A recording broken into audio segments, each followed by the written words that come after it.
It's difficult to detect, it's aggressive, and there is no cure. Neuroendocrine prostate cancer is the most aggressive form of prostate cancer affecting people today, but still it remains relatively low profile. So what? There is no cure for neuroendocrine prostate cancer?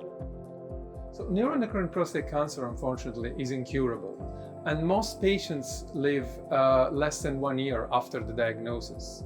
And the only treatments available are palliative treatments, which means that these are treatments which improve the quality of life of patients, but unfortunately they do not improve their survival. So most prostate cancers are curable, and they start as something we call adenocarcinoma, which means that the prostate cancer resembles somehow the shape of the normal prostatic gland. But neuroendocrine prostate cancer is something very different. It's called neuroendocrine because its cells resemble the brain cells, the neurons, and because they produce some hormones. And because of these molecular alterations, neuroendocrine prostate cancers tend to grow much faster and tend to invade other parts of the body. So our aim is to identify some molecular alterations that are specific to neuroendocrine prostate cancer in order to develop some targeted therapies that target specific genes that cause neuroendocrine prostate cancer. And then we're trying to combine these targeted therapies with traditional chemotherapy.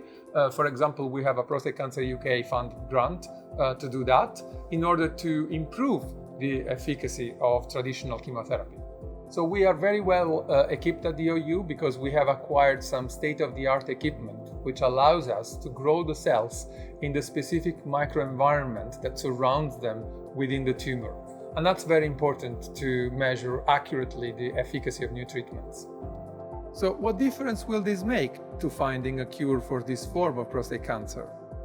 So the Open University has made substantial investment in this area, through which we have managed to start a collaboration with the Vancouver Prostate Centre, which is a world-leading research center in this area.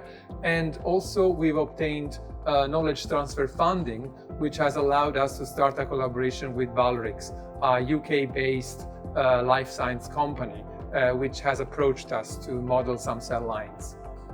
Valrix is a small company that develops drugs, high impactful drugs, to address high unmet clinical needs. So typically we focus in women's health and oncology. So most of our assets at the moment are focused in anti-cancer drug development, and we use small molecules, peptide therapeutics. And we work with a range of collaborators like the Open University to help bring additional expertise to bring those drugs through development and then ultimately to market. So what are we doing now that wasn't possible before this research? Our new modelling equipment allows us to grow the cells for the first time in the oxygen conditions that they would be in the tumour in the body.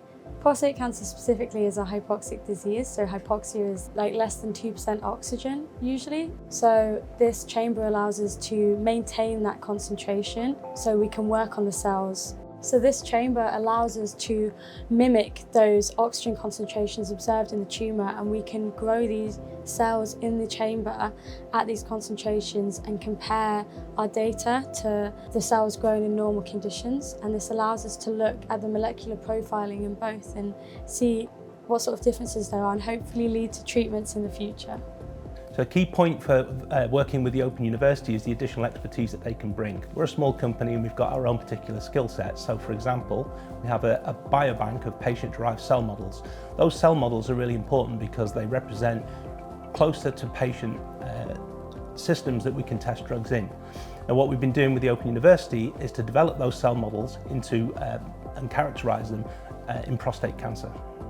So we're pretty excited about this technology that we are developing because it's allowing us to generate some new models that recapitulate each subtype of prostate cancer. And some of the compounds that we are testing in the lab right now with the support of Prostate Cancer UK, for example, they have entered or are entering clinical trials. So our hope in the end is to generate new treatments for an incurable disease that will end up increasing the survival chances of prostate cancer patients.